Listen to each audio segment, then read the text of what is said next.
think the first person I really started to look up to was in Barcelona in '92. I was about 14. I was sitting there watching it, and I looked up to Heinz Frey, who was a wheelchair racer in Switzerland. 10,000 metres, he just absolutely blew everyone out of the water. He was unbeaten on like anything from 5,000 on the track up to marathons. He was just unstoppable. And then like the marathon results, you'd look at the results and he would be like 5 or 6 minutes in front of everyone. And he'd do world records on his own in the marathon. He still holds the world record now. So I looked up to him really, and when I was watching it and stuff like that, and even when I was going to Switzerland in my early years, I would look at him and admire him because he was just a fantastic athlete.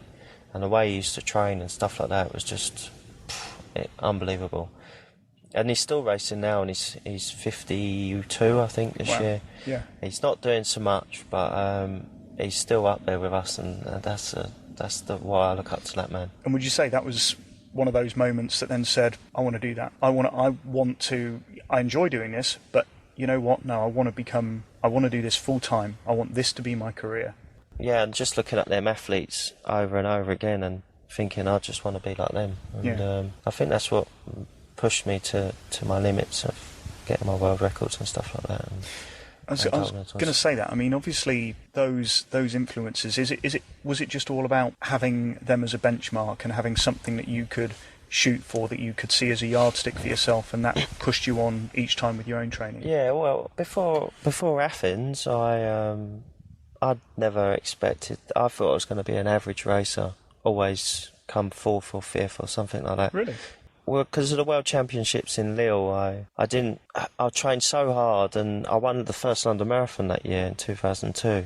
I went to Lille for the World Championships, and I just didn't feel like I couldn't break that barrier. I thought that was it, this is it, mate. This is going to be the rest of my career. So I sat down with Jenny and we changed a lot of things, and after that, because I was so disappointed, just kept coming 4th or 5th. And Jenny Archer is your coach? Yeah, Jenny Archer is my coach, and we sat down and changed my training and changed the design of the chair as well, and then I started to get a little bit better and better. So, and then leading into Athens, I didn't race all year. I'd done my qualifying times a year before. I just wanted to go into that, because I knew by my times that I was medal potential, but in my mind I never thought I was going to win a medal. So going into Athens, I was really nervous, and I got on the start line for my first 200. I can remember looking down at my shirt, my GB shirt, and I could see the GB badge just bouncing so hard from my heart rate was just unbelievable. And then once I'd done the heat and then the semi-final, and when I looked at all the times of the semi-final, I thought I've got a good chance of winning a medal here.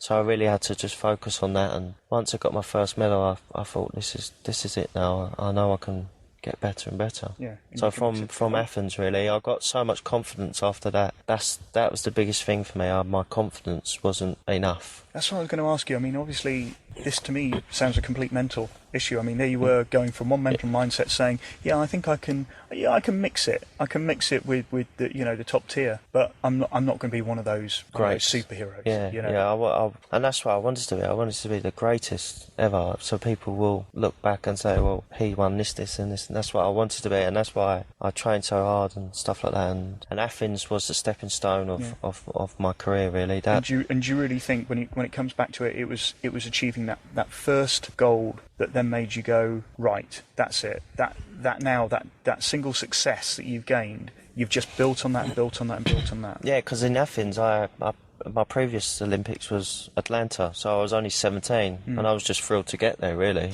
And I made one final and I come 7th. So after that, I had a bit of time out. Obviously, I didn't go to Sydney, but then I come back into the sport and train really hard, and obviously Athens was my first Olympics back. To win a silver and a bronze was just unbelievable, because I didn't think I'd win anything in the 100. I thought my best event was the 4, and I didn't even make the final. And then my best event in that Olympics was the 100 metres, which was quite strange, because mentally I was prepared to do well in the 4, and I didn't even make the final. And so I had to mentally get back, see my coach, forget about the 4, because it's been done and dusted now. You've got to work on the next 2 races, which was the 2 and the next race, which was the 100 metres. I felt a little bit weak and stuff, so I went in the gym, pumped up a little bit, and I got my silver medal. So after that I I loved the sport so much that I just wanted to improve and improve and improve.